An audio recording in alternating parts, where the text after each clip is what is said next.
Good morning, Angus. How are you? Very well, thank you. Yeah, how are you? Good to see you. Yeah, good to see you too. Been a turbulent, positive, negative. What sort of time's it been for Harwell? All sorts of things, like for everybody, I'm sure. Yeah, it's been an extraordinary time. I mean, I think we're sort of caught up in it nationally the way that everyone else is. Really, I mean, it's a grim situation to be in, and one sort of grieves for those who have lost and have sort of suffered during this moment, which of course is ongoing.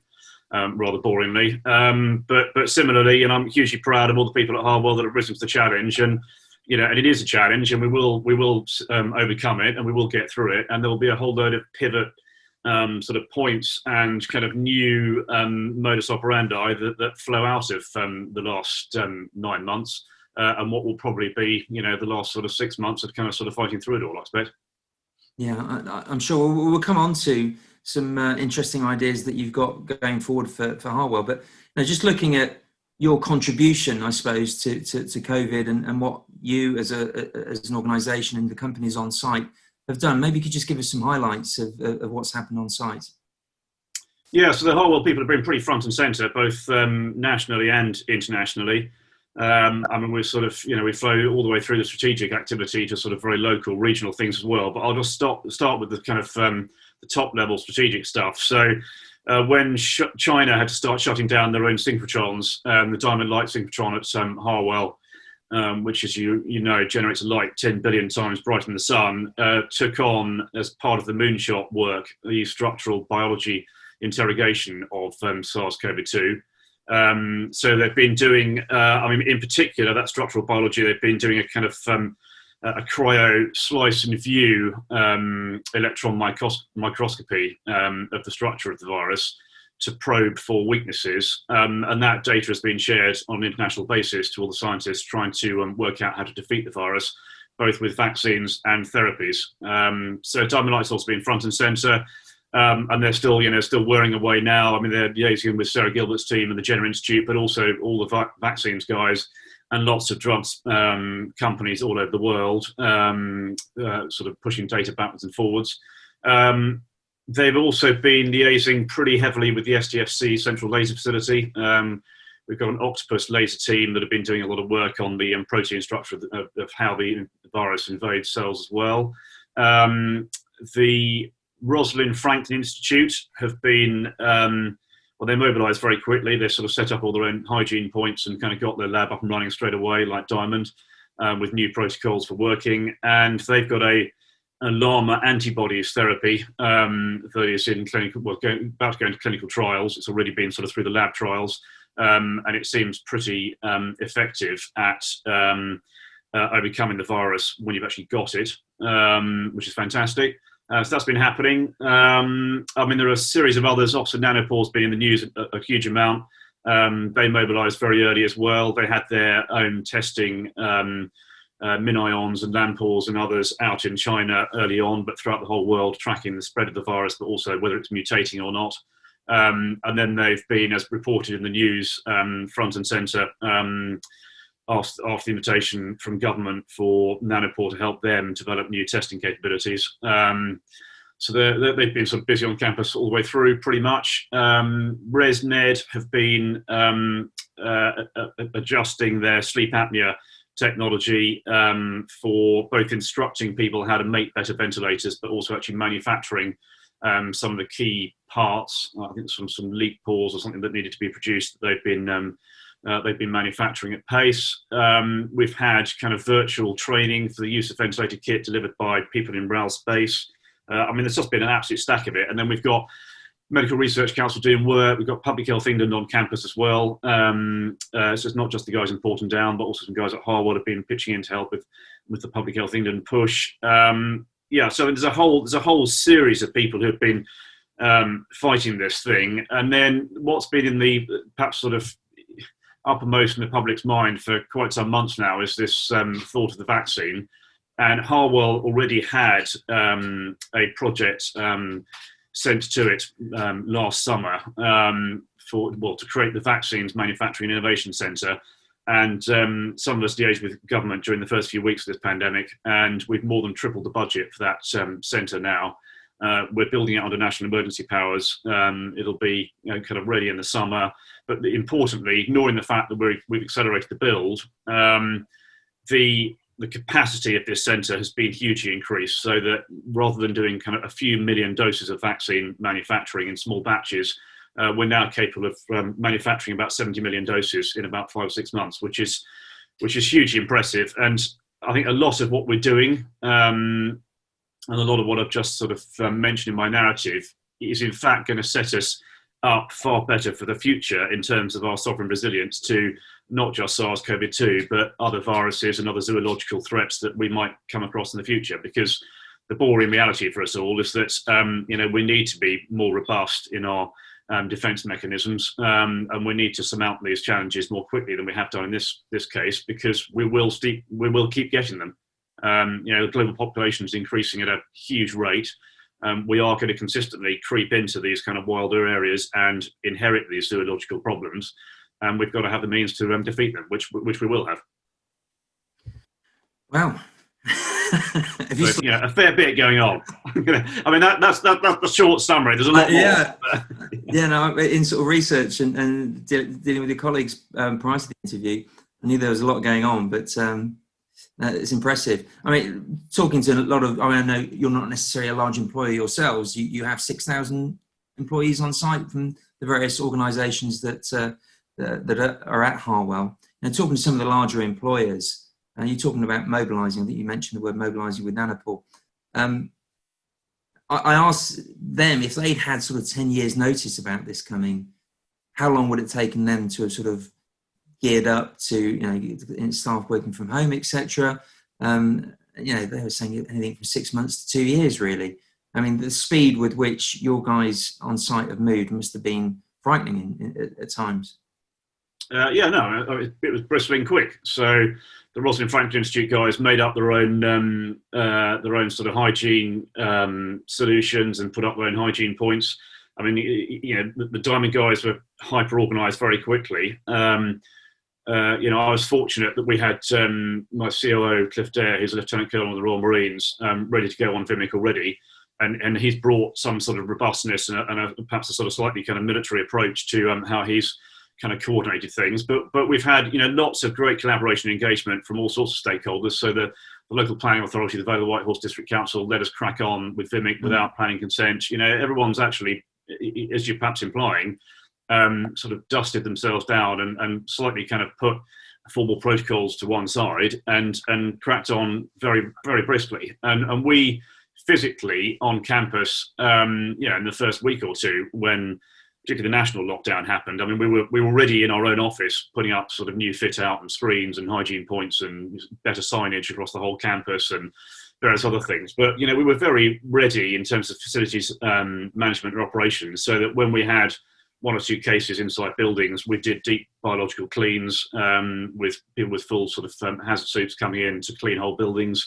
I'm very proud of our own little operational team, as well as those guys who've been doing the science and research more broadly across the campus, because there's an everyday reality that we all need to use a bit of gumption and common sense, and we all need to do things a bit swiftly, and we have done. So we've had a very safe working environment. We've obviously, like most locations, had hugely reduced headcount on campus, quite rightly. I think we've kind of gone down to probably 10% maybe operating headcount at times. Last week, we're probably more like sort of 15, 20% headcount maybe.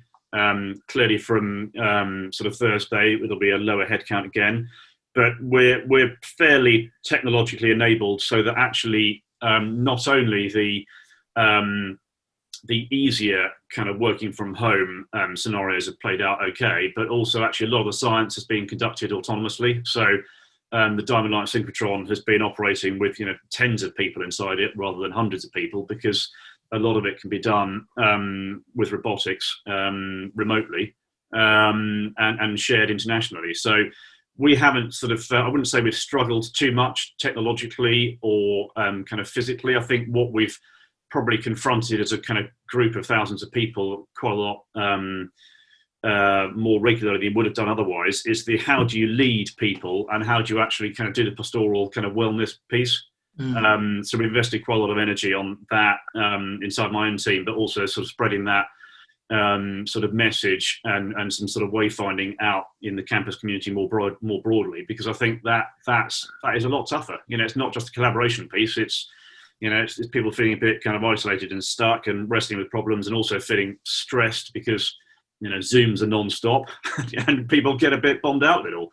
And I think that has been quite challenging, but we're better at it than we were.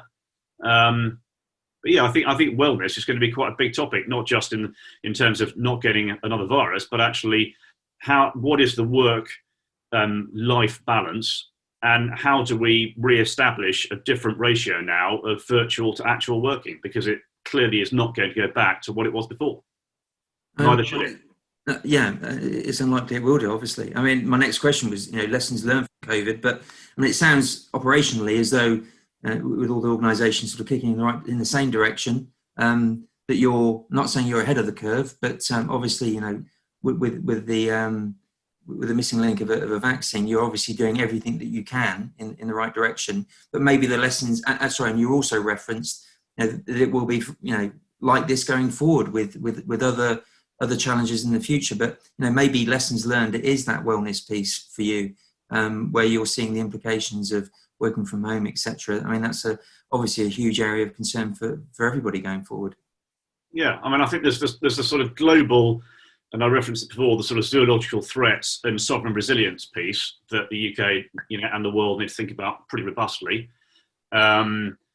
We need better sovereign resilience inside the UK, but not in a selfish way. We need to be resilient so that we're in a position to kind of carry on helping globally, as we have done. But I think tactically and locally on the campus, it is going to be different. We're thinking through quite a lot. What does it mean in terms of the types of buildings that we're building now, that we'll build in the future? What does it mean in terms of outside spaces, inside spaces, how you move between the two? I keep referencing now with my own team, inside out, that you should be able to move between those two environments really seamlessly, and that we will actually be using outdoor areas a lot more than we have done in the past. So, we're fortunate at Harwell because we've got hundreds of acres of lovely green space, and people can kind of go for walking meetings and sit under trees and kind of have a chat and sort of feel socially distanced and secure. But we're also actually, we build reasonably low density buildings with a lot of outdoor space around them. We're looking at much more at all the normal things like natural ventilation and what are our communal areas and how they're going to work and what are our door closure mechanisms, loo provision, etc., etc. But beyond that, we're also now, I mean, we've been doing it for actually about a year now. We've got one or two sort of schemes that were almost just external landscaping that have become, let's insert some working spaces into them, some kind of hide buildings.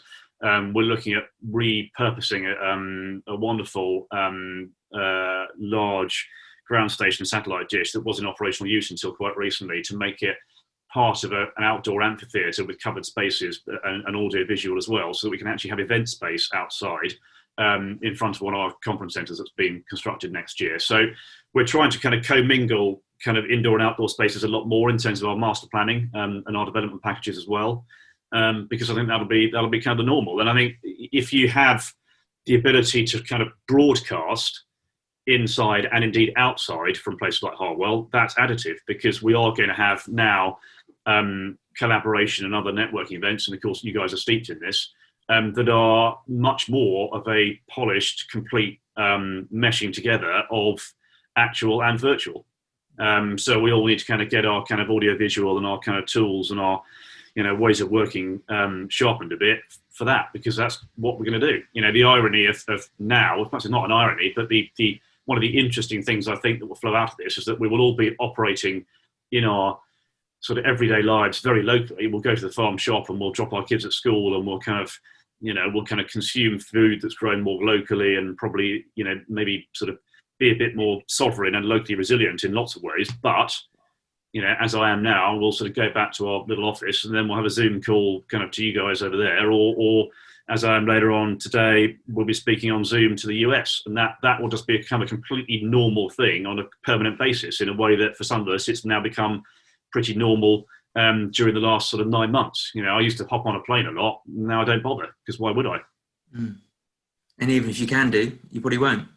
Yeah, I mean, we'll want to kind of see the world and carry on meeting people, but once you've established some sort of bond of trust, you won't need to kind of just go across for a couple of meetings. You'll just do it on Zoom. It's so much easier.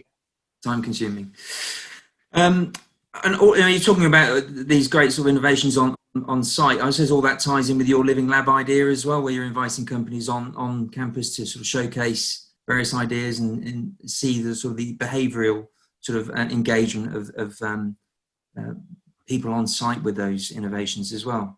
Yeah, no, so we've got a really interesting opportunity, and I think I'd confess that Harwell is clearly a world-leading R&D site, and now a serious advanced manufacturing site as well, with people like Nanopore and Agilent and others on campus. But we have quite a lot of legacy infrastructure, and that infrastructure, we need to reinforce anyway, but also bolster. So we're very clear that in the bolstering of it, we need to be a lot more carbon friendly and sustainable in our approach, but also more technologically enabled. So whether that's serious kind of PV development on campus in association with reinforcement of our national grid connection, or whether it's drone use potentially for kind of monitoring and security purposes now and again in some areas, whether that's kind of looking at traffic and pedestrian and cycle kind of movements, or it's a whole range of other kind of 5G enabled solutions. These are things that we're actually inviting people to come and play with on campus, because we do have organisational control of over 700 acres of land and millions of square feet of buildings with thousands of people on campus, and those people are quite disposed to actually, being at the vanguard of testing this kit. So yeah, we've got a number of initiatives that we want to roll out during the course of the next kind of few years and beyond. But I also think it's fascinating. I mean, it's interesting to me, and it's been interesting since I was involved at Harwell in sort of early on in 2013, that quite a lot of what we're doing at Harwell, but also thinking about during this pandemic, is actually slightly a reinvention of the wheel. We're going to build many hundreds of homes for campus people on the campus. And of course, that approach was taken in the 1930s and 40s at Harwell. And the co-location of where you live with where you work is a completely sustainable, logical thing to do. So there's a vast array of technology things that we want to do, but we also actually want to use our kind of common sense and do things a little bit kind of carefully and sensibly in those ways as well, because we can create a proper, sustainable location, and that's what we expect to be. I presume not having tenants on site has allowed you to crack on with construction with much less disruption to tenants than under normal circumstances? We haven't lost momentum in terms of our construction program. We kind of, one or two sites where we were building went down sort of 4 or 5 weeks, but caught up with themselves. Vimic's been going strong throughout anyway. A number of national labs projects have been pushing on and haven't lost the program at all. I mean, there are 1 or 2 very interesting sort of tactical scenarios, like we had some enormous vacuum test chambers for the National Satellite Test Facility that had to be brought across from Italy, and were actually brought across through international borders during May. And it was the biggest moving convoy on any British road, I think, ever recorded in terms of the scale of these things. And they came across, up the A34 from Southampton in May and got deposited on site and are now installed in the building. And actually, logistically, that could have been a hell of a lot more complicated if the roads hadn't been pretty clear. It was a lot easier to get the police outriders out there and just storm up the motorway, with relative ease. So that was definitely helpful. But I think, a great result for us is frankly being on program and getting Vimic kind of up early, and up early with more sort of process lines and also just kind of having some of the other national kind of labs developments still being delivered briskly and on time, because we will need those things, particularly not just post-COVID, but in a post-Brexit kind of wonderland. We want things like the National Satellite Test Facility and the Rosalind Franklin to be institute to be fully operational, which they will be. And COVID aside, And there's some very interesting businesses on site. I mean, I was looking into Astroscale the other day and looking at the sort of things that they're doing in terms of space debris. I mean, any sort of highlights for you? Yeah, I mean, an awkward question to ask you, highlights, but interesting businesses. No, I agree. No, I mean, it's worth dwelling on this a little bit, because there's a completely understandable sort of feeling inside probably a pretty significant bit of the population now that we're sort of marching into sort of well, we're already in a pretty difficult winter. Lots of people are concerned about Brexit. You know, some people will be delighted, but quite a lot of people are quite worried about it. And economic prospects are looking sort of fairly boring for a while. But it's very important to remind ourselves that actually the sky is certainly not going to fall on our heads. You know, we will surmount this difficulty, and we've got some serious rockstar industries and people in the UK doing amazing things. And you know, I've made an effort to have Zoom calls with various people on campus, just to kind of sort of stay close to them and see how they're kind of getting on during the last 9 months. And not just discussing COVID things with them, but just sort of generally how their industry is going. The space industry has been really robust. So not only Astroscale doing space debris, which is clearly, you know, it's a beyond global issue now. But others in the space industry have more than doubled their headcount during COVID. They've actually been recruiting staff, you know, to double the number of people working on campus. You know, and most of them, admittedly, have been actually brought in and are working remotely at the moment. But some of these organisations, you know, they are the rockstar companies of the future, and they are going great guns. And there is a very big opportunity for us to really grip now in the new year a repurposing of ourselves.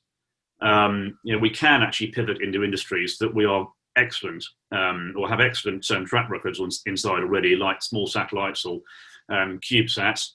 You know, and you know, the extraordinary sort of technology of people like Agilent and Nanopore and Miraco and sort of electrospinning company and others. And lots of the skills that those companies and organisations need are the sorts of skills that, you know, you might have if you work in Honda in Swindon. You know, the sort of pre-COVID, there was a sort of Honda in Swindon shouting, "What are we going to do?" Well, and if you actually work in the automotive industry, acknowledging that you probably won't be working with an internal combustion engine forever, you will be working on something else. You know, we've got the Faraday Institution headquarters at Harwell to push on in terms of the UK's, you know, still right at the vanguard worldwide position in terms of battery research and technology development.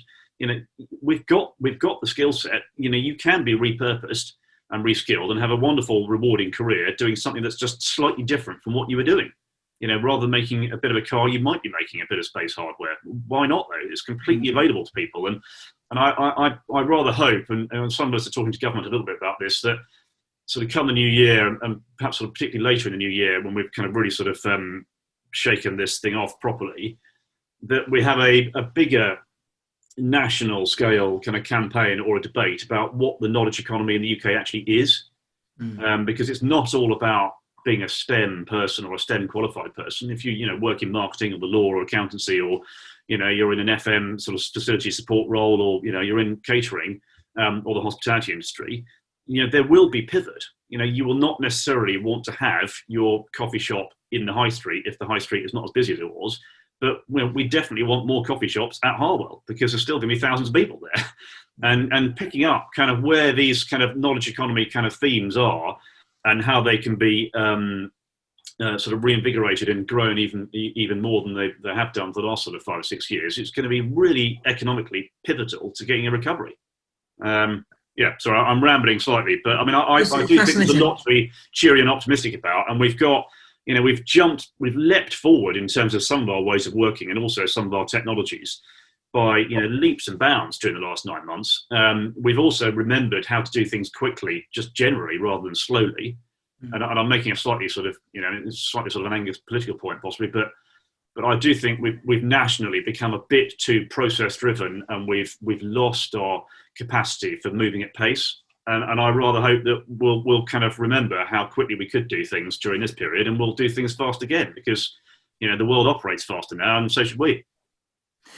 And your comment about skills, I mean, I was going to ask, you know, you've got 6,000 on site now. I don't know how many you'd estimate will be on site in 5 years' time, but obviously the next generation has seen quite a lot of their opportunities taken away from them. But you'd encourage school leavers, university graduates, etc., to be looking at Harwell for a career?